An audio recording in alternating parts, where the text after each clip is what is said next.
Welcome back, ladies and gentlemen. I am the three-time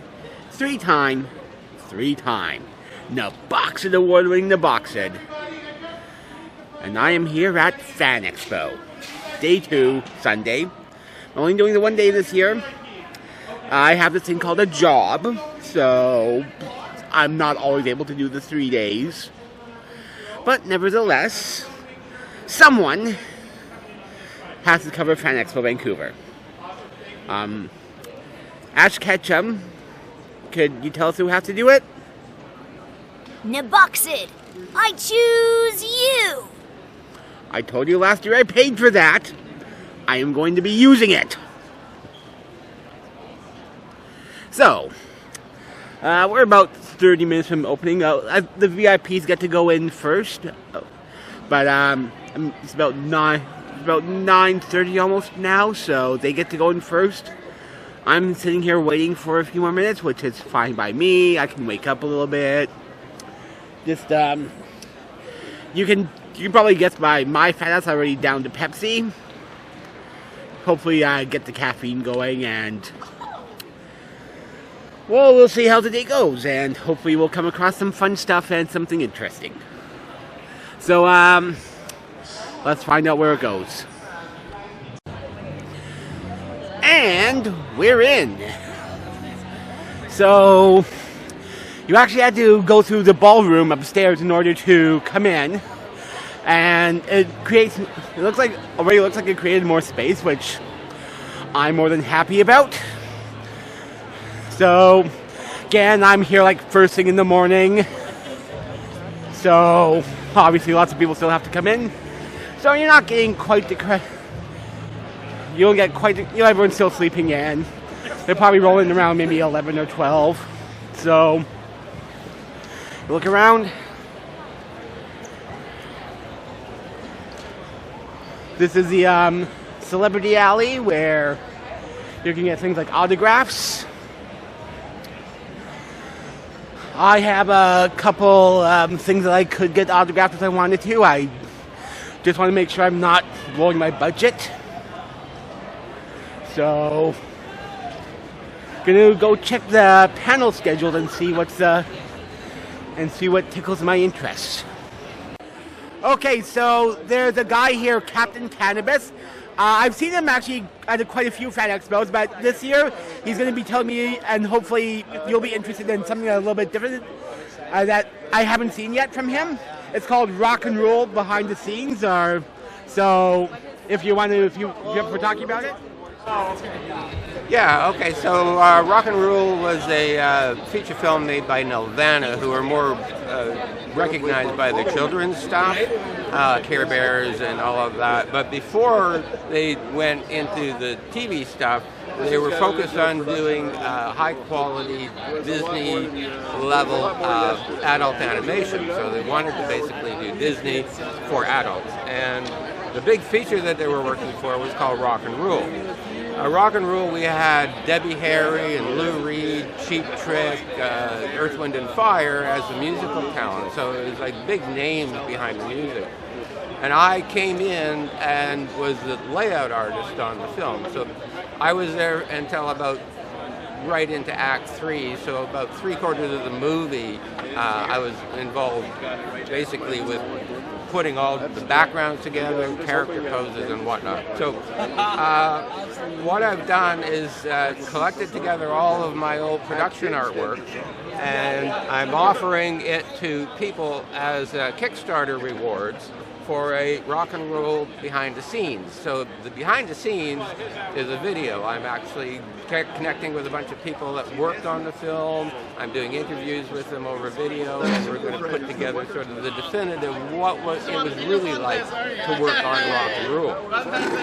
And part of that flowed out of it was a book. So I've taken all of the production art and I put it together in sort of the definitive making of behind the scenes of Rock and Roll. And it's, if you like heavy metal, a lot of people can't find Rock and Roll anymore because they kind of flubbed the launch of it. But it sort of fits in with that whole heavy metal rock era of the late 70s, early 80s. This one, I explain how I actually worked out the different camera shots for the introductions of the various characters. So this one is a pivot, that one is a... So yeah, there's a Kickstarter going on. Go to vernandrew.com, basically, is the best way to find out about it. VERNEANDRU.com, and you'll get links to the Kickstarter and catalog, and hopefully you'll support the project. Thank you. So you're here at the booth of the School of Interactive Arts and Technology. We are at Simon Fraser University's Surrey campus, and what you're seeing in front of you right now is actually our VTubers, our official CET VTubers. The girl on the left in the red hair and the big stony gentleman will be debuting in 2 weeks' time on the official School of Interactive Arts and Technology YouTube channel, also known as Capuverse SFU. We have a VTuber program, which is kind of unusual. We are the world's first university with a VTuber program. And we have a VTuber program because we are a school that teaches in animation, game design, game development, AR, VR type of experiences, as well as traditional media and design, UI, UX design, and physical making. And we were thinking to ourselves, how do we show our students' talents and skills in one really nice package? And the solution to that was VTubers. And so last year we launched our first gen of VTubers, Mo and Faye Ayato, the raccoon girl, and the very normal human you see in front of you. And this year we are on the journey of launching our second gen, Ren and Apollo. So we can't wait for you to see them. You can find them on our YouTube. That would be at Capuverse SFU.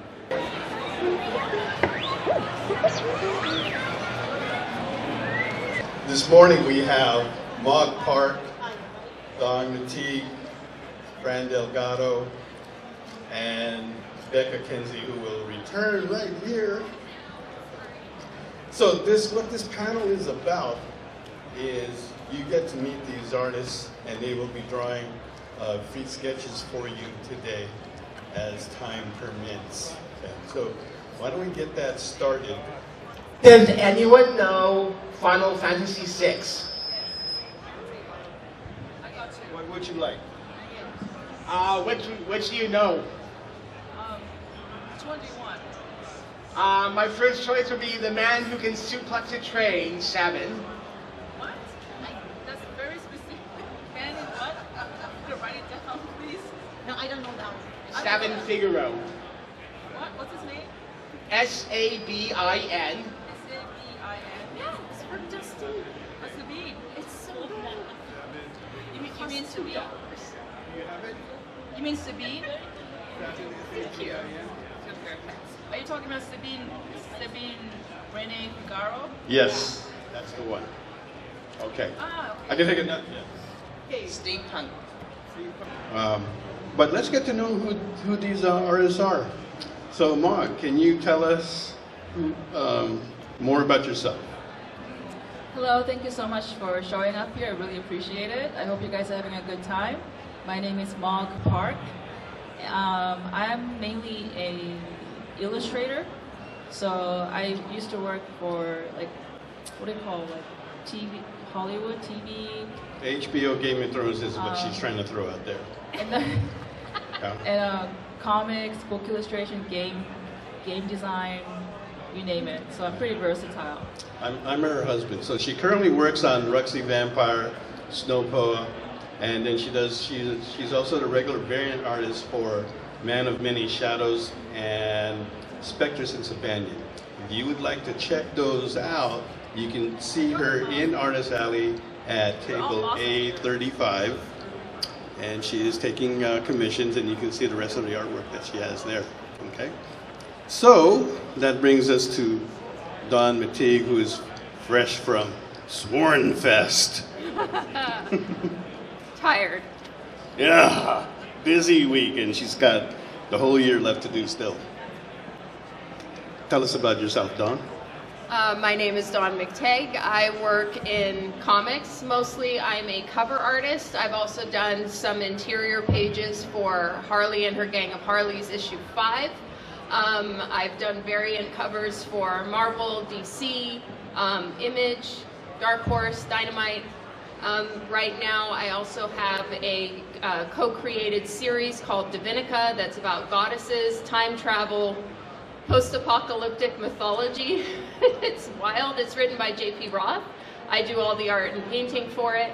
And it's out now as a full-length novel and an audiobook. So if you're into that, I definitely recommend it. Wow. And next we have Fran Delgado. Hey everybody, Frank here. I work as a comic book artist, cover artist, but I also art director for animation. And one of the things that I art direct is Barbie. That's why I got there. I work on the Barbie properties for years. I work on the Addams Family movie designing the characters. I design characters for Mega Man, Fully Charged. I work with Black Widow, Upper Deck Cards as the artist for Black Widow, Yelena Belova, and White Tiger. I was nominated last year as I got a nomination for a Ringo Award as Best Comic Cover Artist. Was very excited. I do a lot of different IPs for comics, as Gatchaman, Flash Gordon, Teenage Mutant Ninja Turtles. Yeah, I have a couple of samples on my table, P44, and I still have commissions spots available. So come and check it out. Fantastic, right? Somebody commissioned that girl. All right, and Becca. Hello, I'm Becca. I'm an indie comic book artist. My books include Gehenna Death Valley and The Wormhole Club Tragedy. Gehenna Death Valley won a Joe Shuster Award in 2020 for the Gene D Award for independent publishing. Wormhole Club, there should be new news coming out about it very soon, and I'm at table P4 and I am taking commissions until Sunday, so end of Sunday. Fantastic, thank you very much. If we can give them a round of applause, please. Once again, they are all available in Artist Alley, so if you just go around the room, you will find them eventually. Chip, can you give our fellow Chilean artists here? This is interesting because I run a segment when I'm asked always different artists tips. So I'm trying not to copy them, but it's difficult because their tips are very good. So I think I'm just gonna snap it out from one of the tips that I hear from other artists. And this is not an artistic tip, because if you want to draw, of course, you need to learn how to draw. But this is more in the sense of the work itself. Working on comics is tough. It's definitely a passion type of work, because there is a lot of hours that is only you sitting by yourself with a piece of paper for hours. So if you like to draw, you can do it as a hobby. But if you want to do it as a career, you need to know that you have to put your time. You are going to spend days and sometimes not 8 hours, but 12 hours in a day working in pages. So know if this is really what you wanted to do as a career. But if not, you can keep drawing in your free time for love, for passion. That's it. Thank you very much. And we have that first piece of the Final Fantasy done. Okay. All right, turn around the other way. All right. So I can take another request. Yes, sir. In school, study computers and electronics. So as you saw, I had to do some editing because there's actually quite a few kids there. And of course, as Helen Lovejoy would say, won't somebody please think about the children? But yeah, legally speaking, I do have to, I am under a certain obligation, both legally and morally, to make sure that we're keeping our kids safe, so hence the editing. And you saw the salmon illustration that was done for me by Mog Ryan. Love that it's Mog, not Meg. For those who enjoy Final Fantasy, you'll get that one. So let's continue on and see where we can go from here.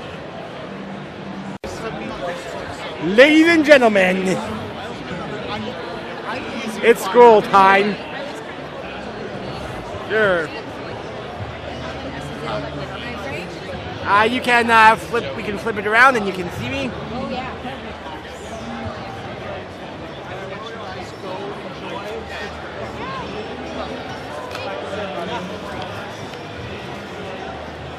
Hear ye, hear ye.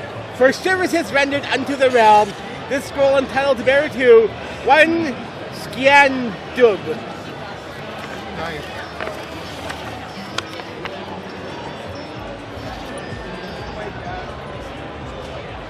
So what the ski and do is a small knife that was carried by the Scottish Highlanders. Originally, it was a weapon of last resort. So if you lost your basket hilt, you lost your tars, you lost your musket, you lost everything else, this was your go-to. Ski and do translates in Gaelic to black knife. And not black as in the color, although a lot of them were, but black as in like hidden, concealed, covert ops, if you will. So we've got a selection of these on the other side, and this fine gentleman's going to go over there and collect his prize. Thank you. So today at FanExpo they have the Vancouver Police Museum and Archives booths, but because there's a lot of Lord of the Rings, they're doing it forensics in the Shire. So we're going to take a look here at some of the display here. There's like a witness statement over here in the back. And this is the other half to that one. Buyer and seller. I guess this like maybe nefarious products, shall we say? So that's the that's what these ones relate to. So that's the actual scenario. Yeah.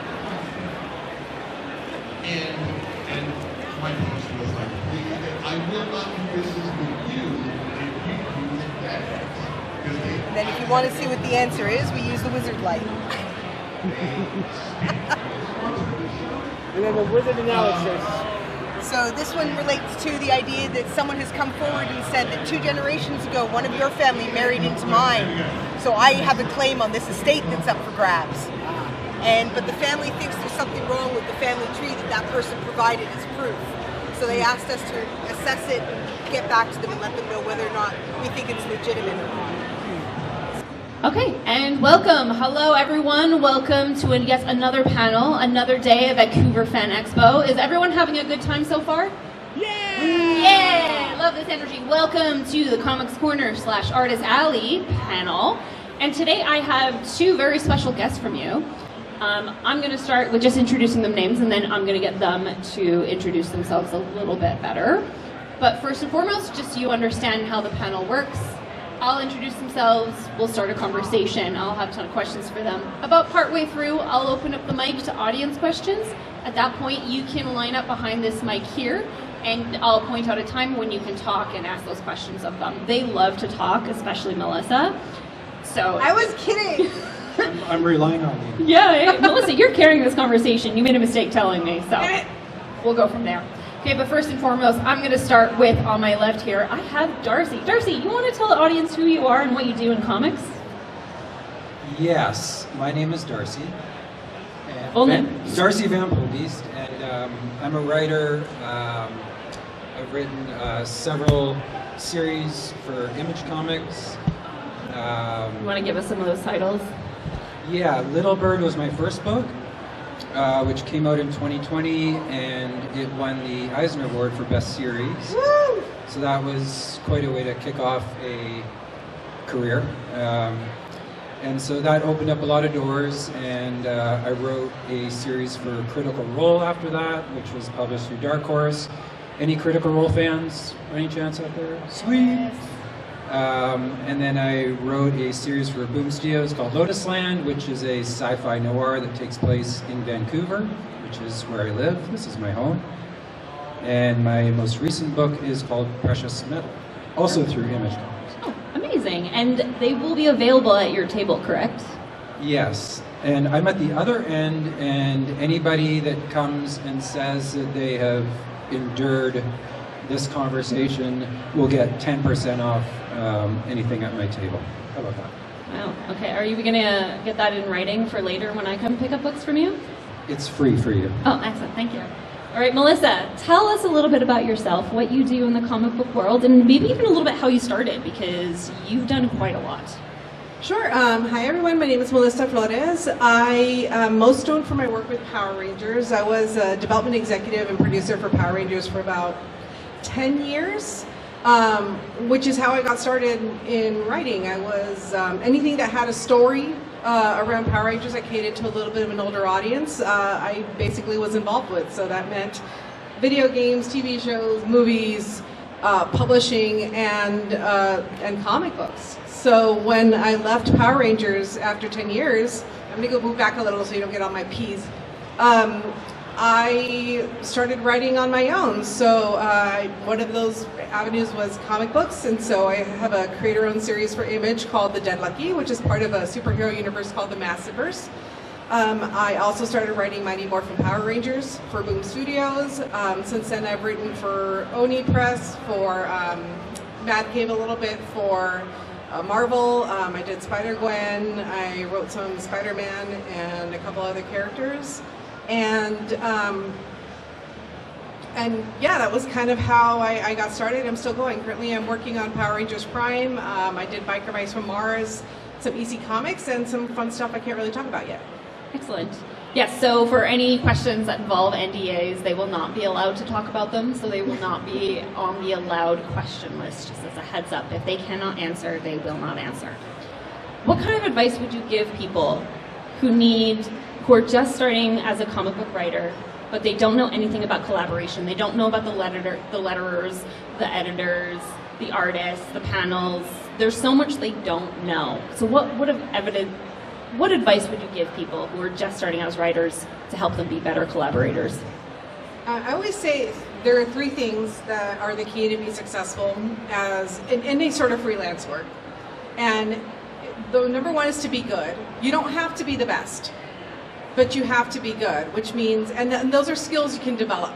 You know, reading other people's scripts, writing every day, practicing, reading what other people do, learning from your favorite creators. There's things you can learn to be good. You don't have to be the best. Nobody's looking for the best. They're just looking for people that are good. You also have to be fast, which means you have to meet your deadlines. This is a for-profit industry. People need to know that when they hire you, you're going to deliver a book on time. You can be a genius, but it takes you, unless you're George R.R. Martin, if it takes you 15 years to finish a book, that's going to do no good for anybody, especially in the comics industry, which comes out monthly. And you have to be nice.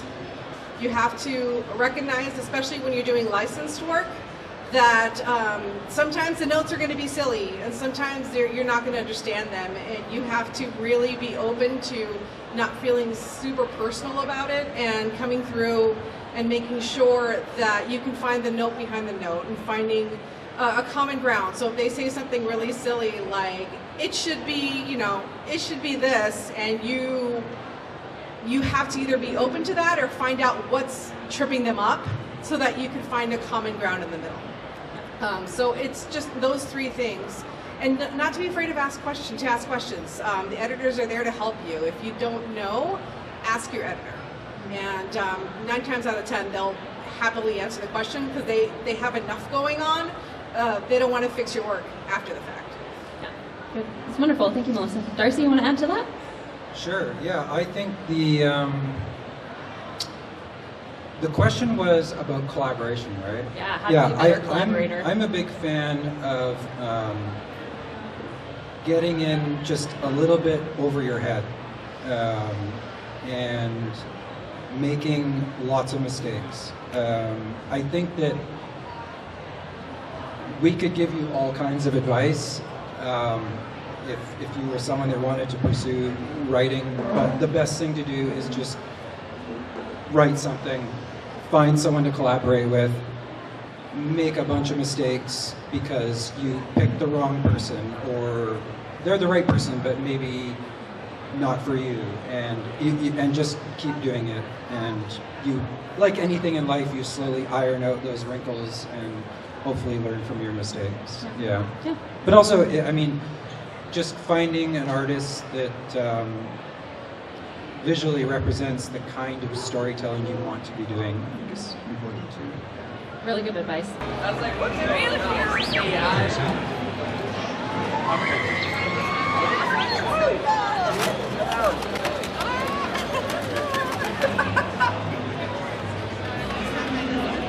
Time to take down the stormtrooper.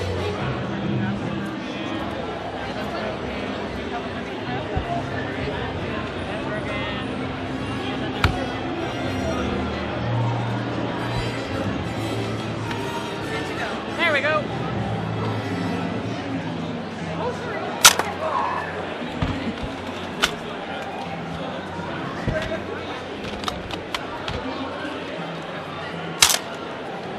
And of course,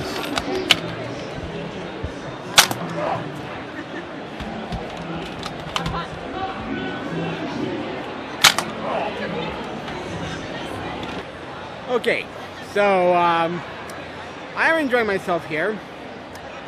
I am getting older, so I'm starting to feel it now where, like, even 2 or 3 years ago, I would have no problem lasting the whole day.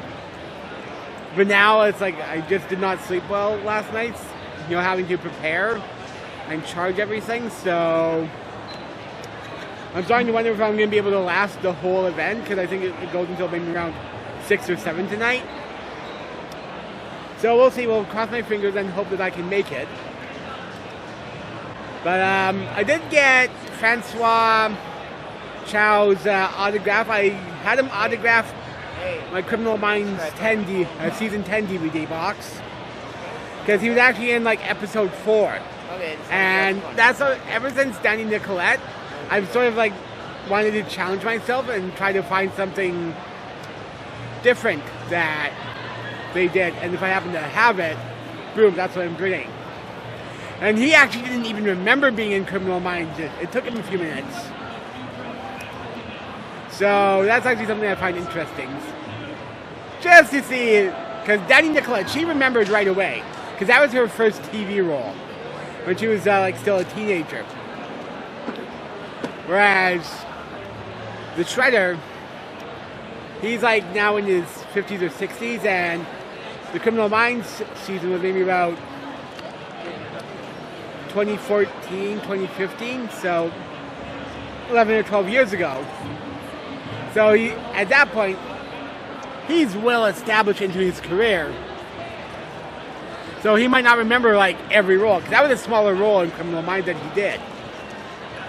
But being able to actually pull something out like that, that's something like I'm taking a little bit of joy in, having that, like doing that research and be like, hey, I have this thing where he did a smaller role. So anyway, I know there's still at least 1 or 2 more things I want to check out before I go home, and hopefully I'll get cross my fingers. I hope I can last until the end. And well, let's just see how it goes. Alright, you sound reasonably excited to watch our knights apparently get into a duel. They are done. Alright, we are no longer friendly. Alright, well, I'm all the way over here, and Sir Ben can't really tell me what's going on. Can I get a couple of members from the audience to help me out here? Is anyone able to come on up and help me? Yeah, come on up. And one more person. Okay, oh, Ray, you come on up. Oh, hello, Keith. Alright, so, hello, and do you know your name? Nico. Nico, nice to meet you. And Aylin. Aylin, hello. Alright, I'm going to send you over to talk to Sir Ben. Let me know what he's upset about. Let's find out if it's the same thing. Did you ask Sir Ben?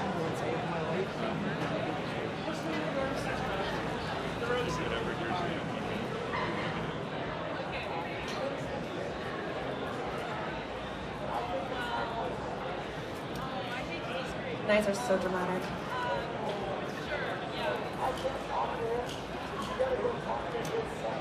Alright, Nico, head back over. He's got the deets. Nico. I'm upset because Sir Benjamin believes that sci-fi is better than fantasy. He told that to Loki? Well, yes. Apparently, Sir Ben thinks that sci-fi is better than fantasy and is angry that the other guy is not agreeing. We have some dissent.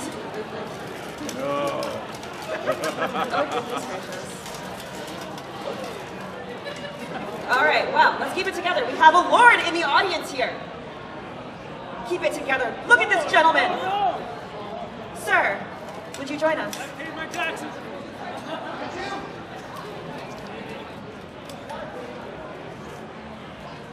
Now, it would seem that there's only one way to settle this matter, and that is with a duel.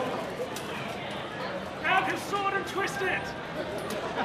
The problem with the duel is that we must have consent from our lord for these knights to fight in his presence. Sure, now they have manners. All good.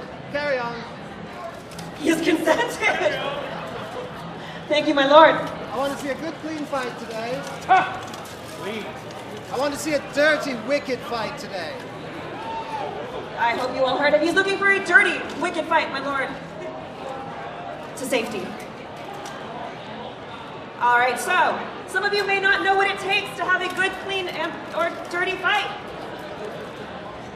It's okay, sir. I brought my own. Now, what is very important when it comes to having armor? Oh, I'm rooting for this guy. Now, so, as you may have noticed, not going to do much. Not going to do much. As a matter of fact, still not going to do much. We are looking for someone to puncture here. Or here. Or even there. I'll allow it. Look out, Brian, I'm giving tips. He might give you one. Okay, Lord is still in our presence. Now, sirs. Remember your chivalric oaths. He has made our oath. Is there anything I am forgetting, Sir Ben? Ah, that's a good point. How long are they fighting for? Well, they're going to go through 3 rounds. Best of 2's going to win. 2 strikes for that night wins that round. When he has won 2 rounds, believe it or not, he has won the fight. Are we ready? Yeah. Salute! On guard! Fight! You fight better when you cheer. They're using nice words. Said what? We're going short first. Did we have a hit? We can get a little louder. I hope you're all rooting for somebody here. Ah, indeed. I know you're polarized.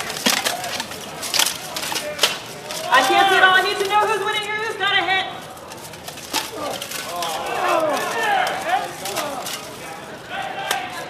We have a hit on Sir Ben. I can't hear you! Rooting for this man! I can't hear you! Oh no, it seems everyone is rooting here for Sir Brian. And once again, we salute. On guard. Let's go, let's fight.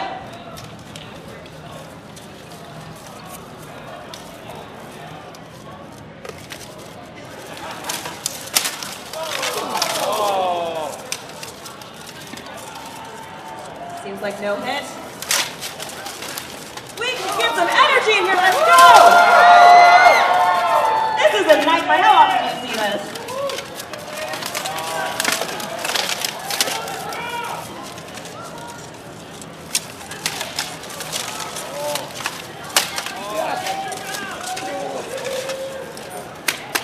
All right, we have another hit for Sir Brian.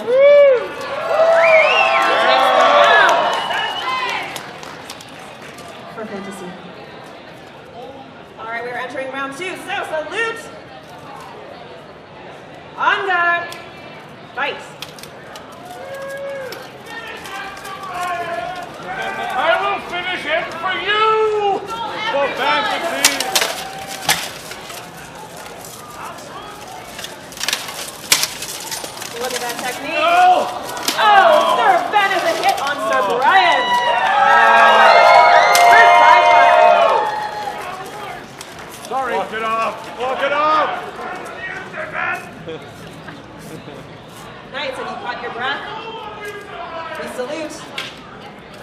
On guard. Fight again. Swing Honda. Look, an eagle. Very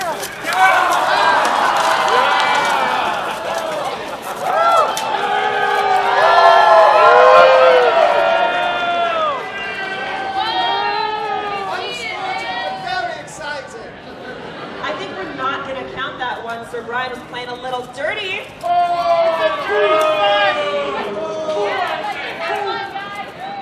Honorably, we salute. On guard and fight. Reminder that we need one more point from Sir Ben for this round. Mr. Brian will take him.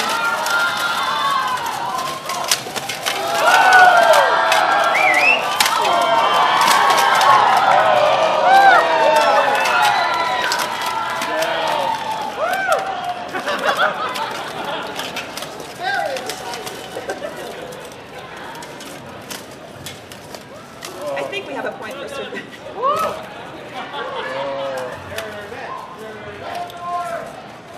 He had daggers for Wow. you. We've got one round for Sir Brian. And no fans. And one round for Sir Ben.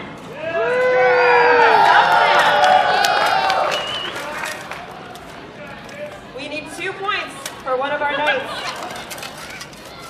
And then they take this whole match and decide once and for all, for the rest of eternity, whether it is sci-fi or fantasy.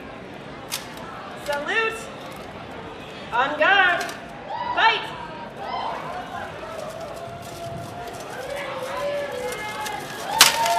This is your last chance to win these rounds. Jump kick. I'm gonna say that's a point for Sir Brian. Finally, some people. We've got Fairweather fans out here. You lost your tip. Sir Ben is playing dirty nowadays. Thank you for pointing that out, good folk. Tipping Gonna give is him a tip mandatory. Just the tip. Gentle answer. Perfect. And we salute. Yeah, got me On on guard. the Fight!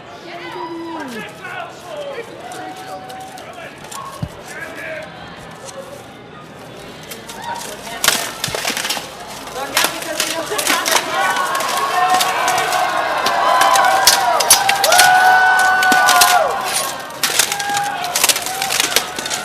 It is good to be surprised.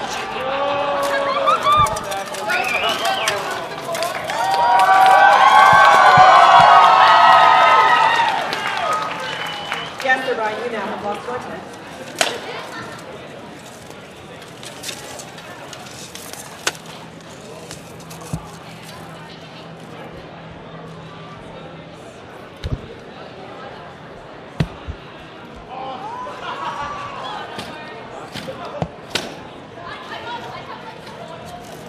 All right, wow. And a turn no one could have seen coming. Here we go. Final round. Final points. Winner take all. Decide the fate of the round. We salute. On guard. Fight.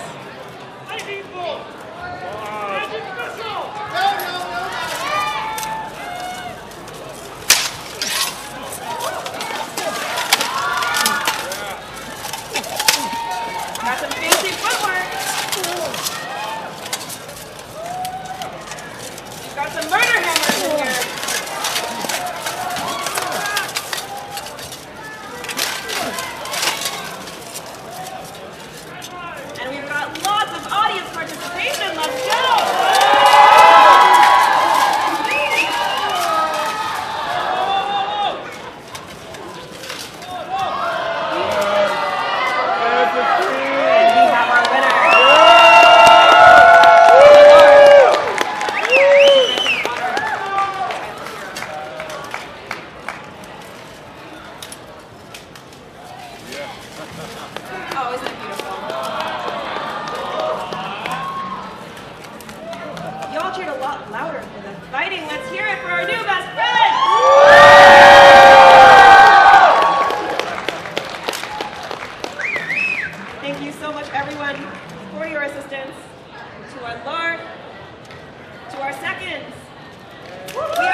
behind us.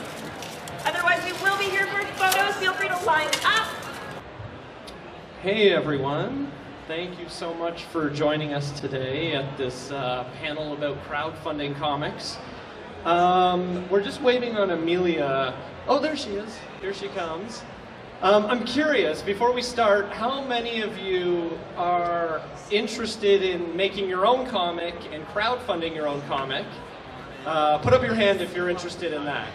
Oh, there's a few of you. Very cool, very cool. And then how many of you just like backing Kickstarters and have backed Kickstarters in the past?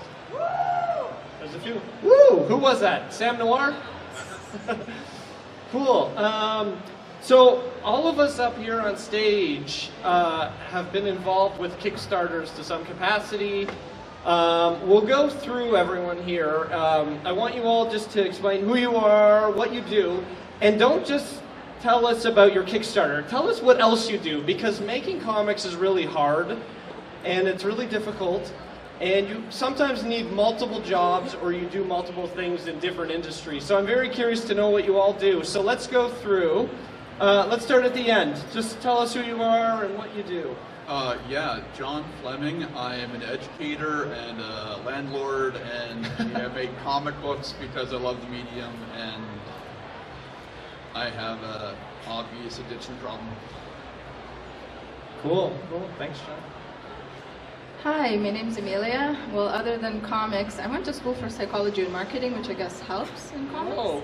I work at a doctor's office in admin, so didn't quit my day job yet. Yeah, I have one self-published graphic novel, and then I did a Kickstarter for another comic that will be printed and published in June. And what are they called, Amelia? My graphic novel is called Be Yourself, Oh Not Like That. It was also nominated for the Dog Wright Award last year.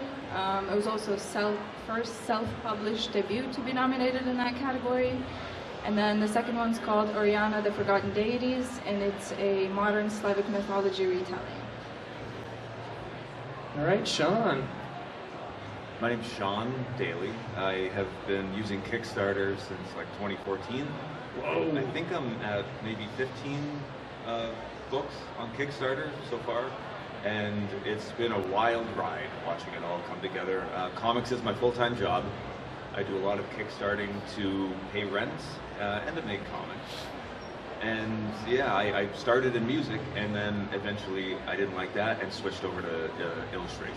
But you still do music, right? I still do music, yeah. I make music for video games when I'm not doing comics, which is fun. Yeah, that's awesome. My name is Curtis Findley, and I did my first Kickstarter probably in 2013 or 14 when I was just kind of wanted to make a book of my own web cartoons. But now I work for a comic book company called Clover Press, and I've probably done about, I've created for our clients probably about 20 Kickstarters now, and so it's a lot of work, and yeah, we'll get into that. Yes, yeah. So I'm Michael Schwartz. I'm a screenwriter. I wrote a movie called No Malone and an R.L. Stine movie. I work in visual effects. I teach at an animation school at Seneca College in Toronto, and I also work at a tech company right now. I do too many things. But I also help out with Clover now. I do a bit of work with them, and Clover has actually kickstarted my comic series Armored, and they're going to be kickstarting my next book, Till Death, which we'll get to later. But as you can see, we all do multiple things to get these comics made. You know, it's not an easy task, and Kickstarter, I think, is one of the ways to help you get your comic made. So let's get into it. Either of you, Amelia or Sean, have a preference to kickstarting versus publishing? Amelia, you're fairly new to the Kickstarter world. So yeah, I did 2 Kickstarters. I edited a few for friends that are like their projects are still upcoming, but yeah, 2 of mine, I don't have experience with traditional publishing or comic publishing yet, other than just like doing a cover versus a whole book or a whole comic. When I look into it, like to pitch something potentially to work, like I know I will need a lawyer because there's a lot of things like I can understand what I'm reading, but I don't know what a normal thing in the industry is. So with Kickstarter, I feel like I needed to do the first thing myself. I also just needed to have a thing to show someone. So it didn't really matter if I self-published it. Kickstarter helped to print it, which is what the idea was for me. But I think Kickstarter is great when you want to have control of your own story, of your budget. If it goes well, it's you. If it goes bad, it's also you. So it's like it's a lot of responsibility, it's a lot of control. But I like having that. So for my first one, I did everything myself. For my second project, I did a budget for another artist to do an alternate cover. I'm hiring a letterer to do it because I hated that and I wanted to be really nice and really pretty, and it's a very difficult job. I value letterers so much now. And then also an editor, so I have a freelance editor who is editing the story now. So there are a few things that I would like not to do because I think someone else can do it better and I can focus on like the art and the story itself. But just generally having control of your own project in general is great. Okay, almost done here. It's almost 6 o'clock. So, but I don't think it would be a FanExpo experience if I didn't do the 501st Legion lineup. So, let's see what picks I can get. Well, let's take a look at the photos that we got here.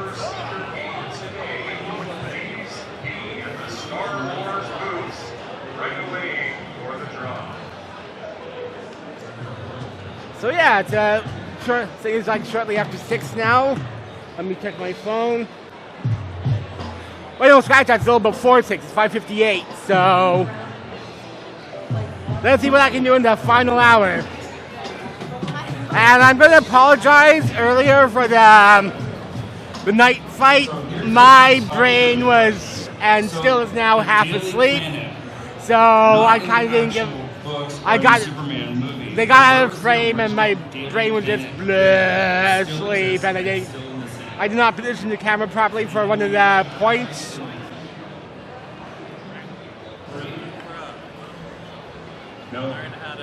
So let's see. You know, I've taken a lot of panels. I feel like I just haven't done enough shenanigans. So let's see if my brain can focus for anything like that. I see a wheel. I'm gonna spin it and nobody's gonna stop me.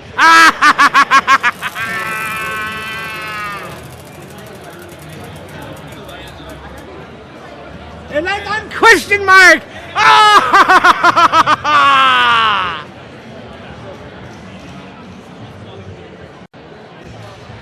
So I get to choose a genre. You know what? Since I love me some old school Final Fantasy, like 4 and 6, I will say classic fantasy. Classic fantasy. Now, the villain.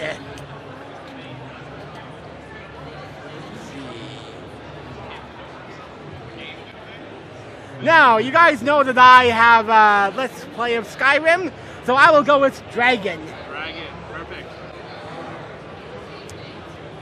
Now, of course, classic fantasy and Dragon are probably like pretty common and well together, pretty much synonymous with each other. So I want to pick a last one that makes it a little more interesting.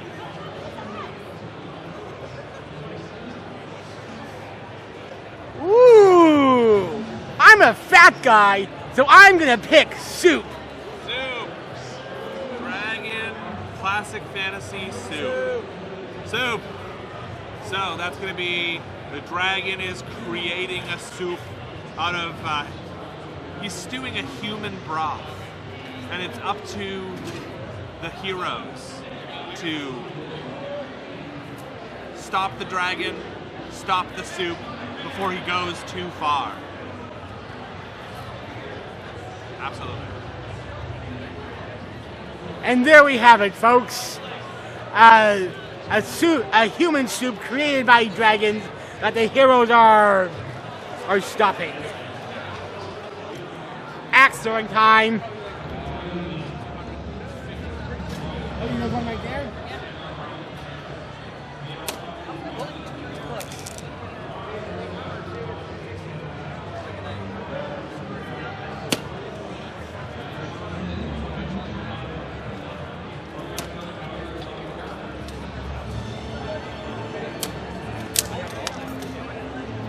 Wiggity whack.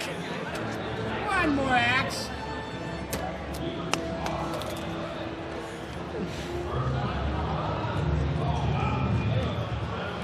And it's okay, it bounced back to me.